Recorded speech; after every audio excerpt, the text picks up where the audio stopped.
사도신경 강해를 통해서 교회가 어떻게 신앙을 고백해 왔는지에 대해서 함께 은혜를 나누고 있는데요. 사도신경의 가장 중요한 부분은, 또 가장 많은 부분을 차지하고 있는 부분은 예수 그리스도에 대한 믿음이다라고 우리가 함께 말씀을 나누었습니다. 그 중에서도 지난 시간까지 함께 나눈 시간은 예수님의 과거, 예수님의 현재에 대한 신앙의 고백이었다라면, 오늘 제목에서 볼 수 있듯이 오늘 우리가 함께 고백해야 하는 이 고백은 미래에 대한 고백입니다.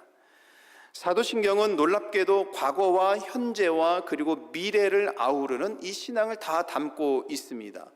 과거에는 우리 주님께서 고난받으시고 십자가에서 죽으셨고 그러나 부활하셨다라는 성경을 통해서 계시하시는 이 말씀을 우리가 믿게 되는 거고, 하늘에 오르시어서 하나님 우편에 앉아서 우리를 위해서 중보하시는 예수님, 현재의 예수님에 대해서도 우리가 함께 고백을 했습니다. 이제는 미래의 주님께서 다시 오셔서 심판하실 것을 고백을 하게 됩니다. 다시 말하면 우리가 믿는 복음은 과거와 현재와 미래로 구성된 고백을 통해서 표현이 되고 있다는 것입니다. 오늘은 미래에 대한 이 고백에 대해서 함께 구체적으로 함께 내용을 살펴보게 될 텐데요. 미래에 대한 고백은 단순히 교리적인 지식에만 머무르는 것이 아닙니다. 오히려 미래에 대한 고백을 우리가 분명히 할 때 우리들의 삶의 방향과 자세를 결정짓는 중요한 기준이 된다는 것이죠. 우리가 어떤 미래를 기대하고 있는가, 우리가 어떤 미래를 위해서 살고 있는가, 어떤 미래를 우리가 맞이할 것인가를 생각하면서 우리가 살아갈 때 지금 이 순간 오늘 살아가는 나의 삶의 태도와 생각과 삶을 위한 나의 가치관이 달라진다는 것이죠. 여러분, 예를 들어서 생각해 보죠. 학생들이 열심히 공부하는 이유는 무엇일까요? 내일이라는 더 나은 가능성을 위해서 공부하는 것 아니겠습니까? 내일이 예비되어 있지 않고 준비되어 있지 않고 내일이라는 것에 대해서 조금도 가능성이 없다라고 생각한다면 공부를 하겠습니까? 공부를 해서 무슨 의미가 있겠습니까? 공부를 한들, 지금 노력을 한들 미래에 어떠한 약속이 보장되겠습니까? 사람들이 오늘 땀 흘려 일하는 이유도 마찬가지이죠. 내일 채워질 은혜를 생각하면서 오늘 땀 흘려 일하고, 내일 더 나은 일들이 나에게 펼쳐질 것을 기대하면서 오늘 땀 흘려 일하는 것이고, 더 풍족한 은혜가 내 삶과 가정에 채워질 것을 기대하면서 지금 땀 흘려 열심히 일하는 것이죠. 교회적으로도 마찬가지입니다. 저희 교회는 내년 교회 창립 55주년을 맞이하면서 지난번 우리 창립기념주일 예배를 드리면서 몇 가지 비전 선언문을 같이 읽었습니다. 우리 교회가 내년에 기대할 것이 아무것도 없다라면 여러분, 비전 선언문을 나눌 수 있겠습니까? 우리 교회가 아무것도 기대할 것이 없다라면 내년을 기다리는 시간이 지금 여러분 얼마나 안타깝겠습니까? 그러나 우리는 그렇지 않죠. 하나님께서 내년에 그 다음 연도에도 채워주시고 인도하실 하나님의 은혜를 생각하면서 우리는 함께 비전 선언물도 있고 지금 열심히 주신 이 사역을 감당해 가는 것이죠. 그래서 우리는 아마존의 교회 건축을 위해서 준비하고 있고요. 또 완전 초신자를 우리가 전도해보자 하는 그런 마음을 품고 잃어버린 양을 위해서 우리가 교회가 성도들이 어떤 역할과 노력을 할 수 있을지에 대해서도 함께 앞으로 생각해 보려고 합니다. 젊은 세대의 성장과 부흥을 위해서 전폭적으로 지원하고 기도하고 협력할 수 있는 교회가 되기 위해서는 우리는 지금 이 시점에서 무엇을 할 수 있을까를 고민하고 생각해 보게 됩니다. 앞으로 채워주실 하나님의 은혜에 대한 기대가 있기 때문에 오늘 우리가 무엇을 준비하고 행해야 할지가 더 분명해지는 것입니다. 여러분, 이처럼 미래에 일어날 주님의 재림을 믿는 것은 오늘 우리가 어떻게 살아야 할지를 명확하게 보여줍니다. 주님을 대면할 날이 머지 않았는데 우리가 함부로 살거나 나태한 가운데 그런 신앙을 지니면서 살 수가 없는 겁니다. 미래에 대한 분명한 비전을 갖고 있을 때 오늘 우리가 무엇을 해야 할지가 더욱더 분명해지는 겁니다. 오늘 함께 살펴볼 이 말씀 속에서 사도신경에서는 예수 그리스도께서 심판의 주로 다시 오실 것을 분명하게 고백합니다. 살아있는 자와 죽은 자를 심판하러 오실 것이다. 미래에 일어날 일에 대해서 사도신경은 고백하게 했고, 교회는 2000년이 넘는 시간 동안 미래에 일어날 주님을 통해서 완성될 이 일을 고백하면서 왔습니다. 오늘 본문의 말씀 31절에서 그래서 이렇게 말씀하고 있잖아요. 31절에 인자가 자기 영광으로 모든 천사와 함께 올 때에 자기 영광의 보좌에 앉으리니. 여기서 두 가지를 우리가 살펴볼 수 있습니다. 예수님은 다시 오신다라고 약속하셨습니다. 중요한 진리 중에 한 가지입니다. 주님의 오심은 단순히 희망사항이 아닙니다. 그것이 아니라 하나님께서 우리에게 약속하신 겁니다. 여러분, 하나님의 약속은 반드시 성취됨을 믿으시길 바랍니다. 우리는 구약의 말씀을 통해서 배우고 익히고 알았죠. 하나님께서 언약을 맺어주시고 약속해 주셨을 때에 이 약속을 깨는 쪽은 항상 백성들이었지 하나님 쪽이 아니었습니다. 약속을 깨고 배반하고 도망가는 사람들을 다시 잡아서 앉혀놓으시고 하나님의 사람으로 세워주시고 계속해서 하나님의 민족으로 살아갈 수 있도록 하나님께서 책망하시고 세워주셨음에도 불구하고 이 약속을 신뢰하지 못하고 도망가는 쪽은 인간이었습니다. 그래서 마침내 우리 하나님께서는 약속의 성취를 이루기 위해서 예수 그리스도를 이 땅에 보내주신 것이죠. 우리는 구약에서 이 말씀을 이루신 하나님의 말씀을 생각해 본다라면 오늘 하나님께서 주님을 통해서 주신 이 약속은 또한 이루어질 것을 우리가 믿게 되는 겁니다. 두 번째, 여기에서 우리가 중요하게 또한 기억해야 할 것은 그분은 심판의 주로 오신다라는 겁니다. 하늘에 오르셔서 하나님의 우편에 앉아 계신 주님께서 다시 오실 때 모든 권세자들이 그분 앞에 무릎을 꿇고 모든 입들이 주님을 고백하게 될 것입니다. C.S. 루이스 같은 경우는 이런 부분에 대해서 여러 부분 말을 했습니다만 어느 책에서 C.S. 루이스는 이렇게 말을 했습니다. 만일 우리가 다시 오실 그리스도를 믿는다면 이 세상에서의 우리의 삶은 단지 예행 연습에 불과하다. 네. 올림픽에 출전할 선수가 있다고 여러분 생각해 보세요. 그는 올림픽이라는 이 최종 목적을 위해서 매일매일 하루하루를 살아가잖아요. 근데 아시다시피 운동선수들이 얼마나 노력하시는지 아시죠? 새벽부터 시작해서 밤 늦은 시간까지 운동하고 먹고 싶은 것 참으면서 식단 관리하고 자기 시간을 관리하고 얼마나 최선을 다해서 운동선수들이 그렇게 노력을 하는지 모릅니다. 하루하루 혹독한 시간, 힘겨운 시간, 자기를 절제해야 되는 시간이 그렇게 하루하루를 보내야 됨에도 불구하고 올림픽이라는 이 목표가 있기 때문에 그 어려움을 이겨낼 수 있는 것이죠.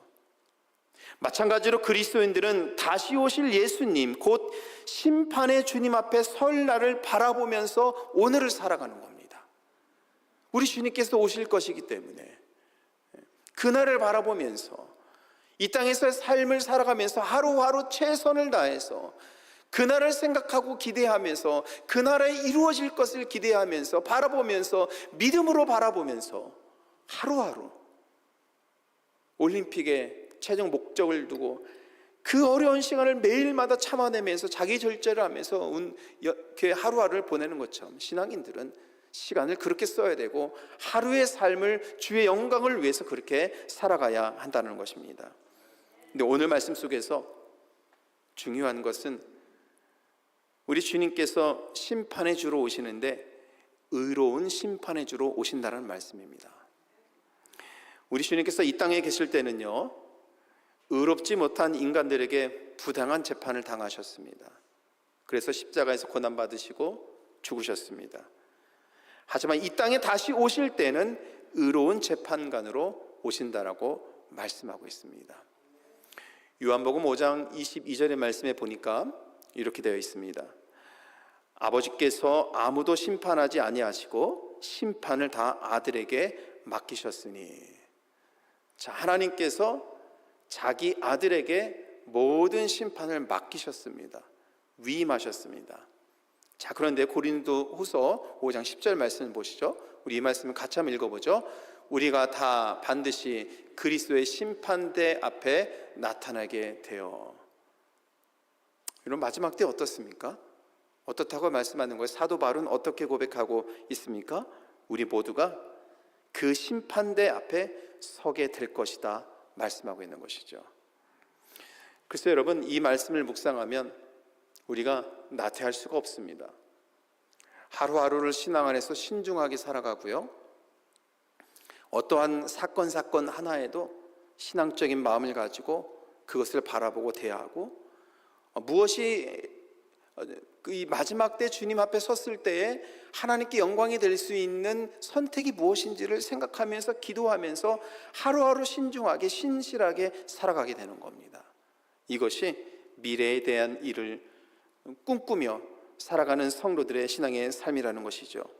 저와 여러분이 예수 그리스도의 심판대 앞에 설 것을 믿고 나태함 없이 그런 신실한 신앙으로 서기를 간절히 소원합니다. 오늘 두 번째 이 말씀 속에서 기억해야 하는 것은 주님의 심판은 사랑과 정의를 완성하는 사건이 된다라는 것입니다. 주님은 그날에 이루어질 일들을 말씀하시는데 양과 염소를 나누듯 사람들을 나누실 것이다 라고 말씀하고 있습니다. 32절과 33절인데요, 같이 한번 읽어보겠습니다. 모든 민족을 그 앞에 모으고 각각 구분하기를 목자가 양과 염소를 구분하는 것 같이 하여 양은 그 오른편에 염소는 왼편에 두리라. 네, 주님의 심판대 앞에서는, 의로운 심판대 앞에서는 양과 염소가 나누어집니다. 양은 오른편에 하나님과 함께 거하게 될 것이고 염소는 왼편에 형벌을 받게 될 것입니다. 우리 샴버가님께 모든 성도들은 양처럼 오른편에 있기를 축복합니다. 여러분, 우리 다 거기서 만나야 되잖아요. 그렇죠? 거기서 다 만나야죠. 오른편에서 하나님의 영광 가운데, 은혜 가운데, 우리 지난주에 함께 말씀 나눈 것처럼 오늘 살아가는 나의 마음의 얼굴이, 우리 표정 짓는 나의 얼굴이 하나님을 대면하는, 예수님을 대면하는 그 얼굴이 될 텐데, 양처럼 오른편에서 환한 얼굴로, 기쁜 얼굴로, 행복한 얼굴로 천국을 누리는 이 기쁨과 환희가 가득 찬 얼굴로 우리 다 거기서 만나야 되잖아요. 구분이 된다는 것입니다. 이 땅에서 살면서 양처럼 온순하게 살다 보니까 많은 공격을 받을 수도 있습니다. 이 땅에서 살면서 연약한 자처럼 살아가다 보니까 위협을 당할 때도 많이 있습니다. 그러다 보면 신앙의 믿음을 가지고 살더라도 참 살기가 어려워서 속상하고 마음 아프고 하나님께서 나를 세워주시지 않는 것 같아서 서운하고 아프기도 합니다. 이것이 솔직한 우리들이 살아가는 삶의 자리의 모습일 수 있습니다. 그런데 산자와 죽은 자를 심판하러 오신 예수 그리스도로 인해서 마지막 의로운 심판대 앞에서는 모든 보상을 받게 될 줄 믿습니다. 여러분, 이 말씀을 믿으면 오늘 내가 살아가는 이 믿음의 태도, 삶의 태도, 살아가는 내 삶의 가치관, 이것이 이렇게 바뀌어지는 것이죠. 주님의 재림 때에 양과 염소로 구분되는 것은 하나님의 완전한 정의를 세우는 일이기도 합니다. 사실은 인간의 정의는 한계가 있어요. 사회법정에서는 범죄자를 감옥에 가두고 심지어는 뭐 아주 심하게는 사형에 처하기도 하고, 지금 미국에서 사형을 집행하는지는 제가 잘 모르겠네요. 사형까지도 아마 미국에서는 할 수 있는 것 같은데, 그거 아시죠? 미국에서는 뭐 하나 큰 잘못을 하면 형량이 1, 20년이 아니잖아요. 150년, 100년이 넘는 형량을 이렇게 하면서 평생 감옥에서 살면서 죽을 수밖에 없는 형량까지도 내리기도 합니다. 그런데 생각해 보면 그렇게 인간의 법으로 강력하게 세운다 한들 정의는 온전히 완전히 세워지지 않아요. 인간의 삶을 보니까 여전히 불의한 일들이 일어나고, 불합리한 일들이 일어나고, 생명을 해치는 일들이 일어나고, 전쟁도 일어나고, 인종혐오 같은 일도 일어나고, 사람의 생명을 해치는 일들이 여전히 얼마나 많이 일어나는지 모르겠습니다. 정의를 확립할 수 있는 완전한 심판이 이루어지려면 악한 사람을 처벌하는 것, 거기에서 그치지 않고 죽은 사람을 살려내고 절망한 사람들에게 희망을 되찾아 주는 것이어야 합니다. 이 일을 산자와 죽은 자를 심판하러 오시는 다시 오실 예수 그리스도께서 이루실 것이라는 것이죠. 네.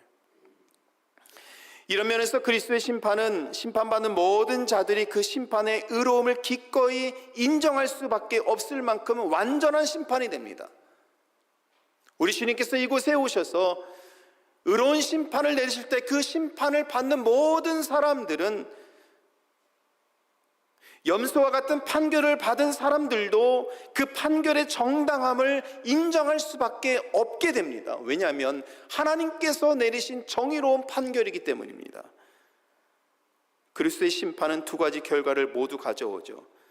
죄를 지은 사람들은 죄에 상응하는 징계를 받을 것이고, 그렇지 않은 사람들은 하나님의 영광을 보게 될 것이다. 마지막 때에 의로운 재판대 앞에서 분명하게 양과 염소로 나누어진다는 것입니다. 이것은 단순히 죄에 대한 벌이 아니라 하나님의 사랑과 공의가 완전히 실현이 되는 그 순간이 될 것입니다. 우리 화면을 보고 한번 같이 읽죠. 인간의 정의는 한계가 있지만 그리스도의 심판은 완전한 정의를 실현한다. 죄에 대한 징계와 하나님의 영광이 실현되는 순간이다. 그래서 여러분, 사도신경에서 앞으로 오실 우리 주님을 고백하게 했잖아요. 우린 매주 이것을 고백하고 있지 않습니까? 그리고 오늘 이 시간에도 우리 곁에 다시 오실 예수님에 대해서 다시 한번 생각하고 이 말씀을 통해서 우리 믿음을 다시 한번 다지고 있지 않습니까?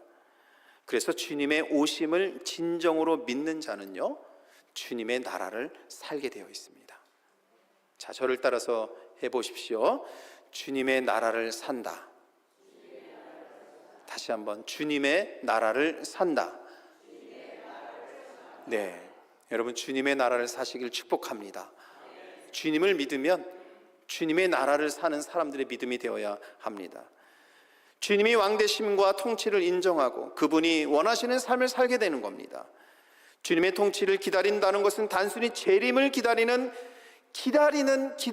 수동적인 태도가 아니라 그날의 왕되신 주님의 뜻을 오늘부터 살아내는, 오늘부터 그 삶을 내가 살아가는, 하나님의 나라는 너희 안에 있느니라는 이 말씀을 믿으면서 이미 하나님의 나라를 내가 살고 있다라는 그 믿음과 은혜 가운데 살아가는 태도로 바뀌어지는 겁니다. 그러니까 우리 여러분, 오늘 이 말씀을 우리가 마음에 품고 믿으면서 장차 우리 앞에 이루어질 것을 우리가 어떻게 믿는가에 따라서 지금 나의 삶의 태도, 내가 살아가는 삶의 방향, 내 삶을 바라보고는 나의 가치관, 생각, 믿음의 태도, 이것이 다 달라진다는 것입니다. 우리는 그날의 백성으로서 이 땅에 임한 하나님의 나라를 삶으로 우리는 또한 보여주고 살아가야 하는 것입니다.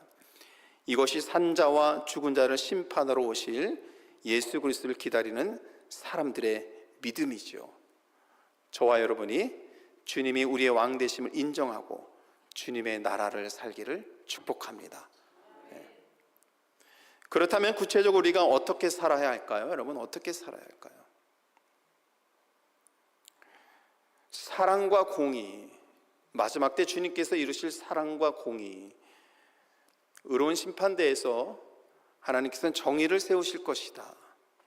이 말씀을 함께 나누었는데, 사실 우리가 설교 때마다 또 말씀을 읽을 때마다 사랑과 공의를 참 많이 이야기합니다만, 그러나 사실은 이것이 굉장히 추상적인 개념일 때가 참 많이 있는 것 같아요. 정의를 이야기할 때 나랑 무슨 관련이 있을까? 그런 생각이 참 많이 들죠. 의로움을 이야기할 때 내 삶에서 그 의로움과 무슨 큰 관련이 있을까?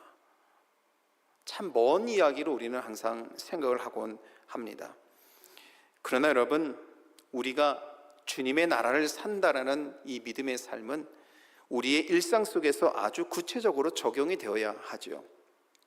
주님의 심판을 기다리는 삶은 바로 지금 오늘 여기서 내가 대면하는 사람들 그 얼굴을 맞이할 때부터 그 모습이 드러나야 된다는 것입니다. 이것이 신앙의 삶이라는 것입니다. 여러분, 우리들의 삶을 한번 돌아볼까요? 여러분들 가정에서의 삶은 어떻습니까? 가족 간에 서로 존중하십니까? 가족 간에 서로 필요를 채워주고 있습니까? 가족 간에 서운하고 이런 것이 생길 수 있음에도 불구하고 양보하고 그리고 사랑하면서 가족 간에 여러분 이렇게 지내고 있습니까? 때로는 용서가 필요한 상황에서 화해 손을 내미는 것이 여러분 사실 사랑이에요. 우리가 사랑을 거창하게 생각할 필요가 없습니다. 우리는요, 주님께서 우리들에게 은혜를 주셔서 내 가정에서부터 주님의 손과 발이 되어서 살도록 우리를 인도해 주신 겁니다. 남편은 아내에게, 아내는 남편에게, 부모는 자식에게, 자식은 부모에게, 형제와 자매들에게, 사촌지간에, 이웃지간에. 여러분, 이런 모습을 지니고 살아가는 것이 그리스도의 사랑을 이루면서 살아가는 그런 신앙의 모습이라는 것이죠. 세상에서는 어떠합니까?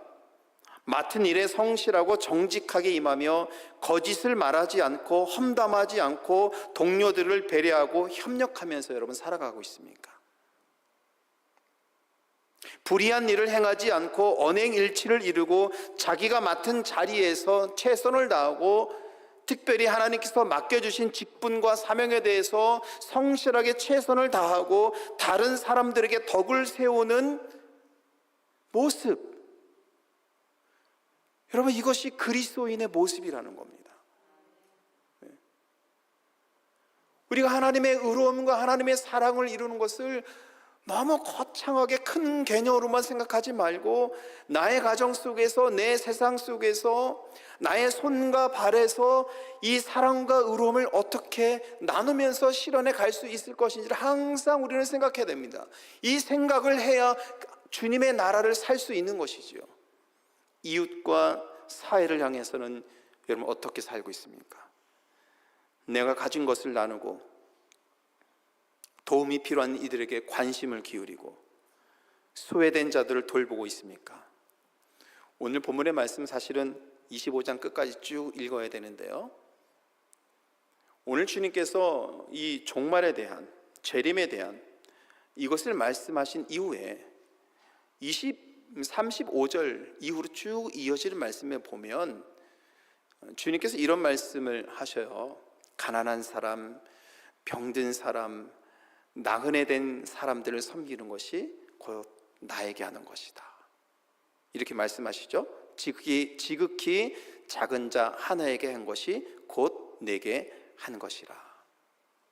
세상에서 여러분 어떻게 살아갑니까? 여러분들이 무심코 지나치는 이 작은 친절과 배려가 하나님 나라를 사는 모습일 수 있습니다. 여러분들이 할 수 있는 범위 안에서 이런 변화를 위해서 기도하시고 작은 실천을 하는 것이 하나님의 의로움을 세우는 것이죠. 여러분들이 가정에서, 사회생활 속에서, 생업의 현장 속에서 이러한 일을 이루고 가고 있다면 종말의 때를 살아가는 여러분들은 하나님 앞에 신실한 사람으로서 이런 신앙의 삶을 포기하지 않고 살아간다면 의로운 하나님의 심판대에 섰을 때에 양들과 같이 하나님의 오른편에 서서 하나님의 영광을 맞이하는 그 순간을 누리게 될 줄 믿습니다. 사랑하는 성도 여러분, 우리는 다시 오실 예수 그리스도, 심판의 주로 오실 그분을 믿는다고 고백합니다. 이 고백은 우리에게 미래에 대한 복된 소망을 줄 뿐만이 아니라 오늘 우리가 어떤 삶을 살아야 하는지에 대해서 분명한 지침을 주고 있는 것입니다. 사도신경은 주님이 오실 그 미래에 대한 고백을 하게 함으로써 우리를 나태하지 않게 합니다. 오히려 더욱 깨어서 하나님의 의로움과 하나님의 사랑을 실천하는 주님의 나라를 살도록 우리를 인도하고 있습니다. 형제와 자매를 향한 사랑과 섬김, 의로움을 외면하지 않는 용기, 정직한 삶의 태도, 따뜻하고 상냥한 말투, 형제와 자매를 바라볼 때 나의 따뜻한 눈빛, 나의 몸짓, 여러분, 이 모든 것이 우리가 믿는 미래의 소망을 오늘 이 땅에서 증명해내는 방식이라는 것입니다.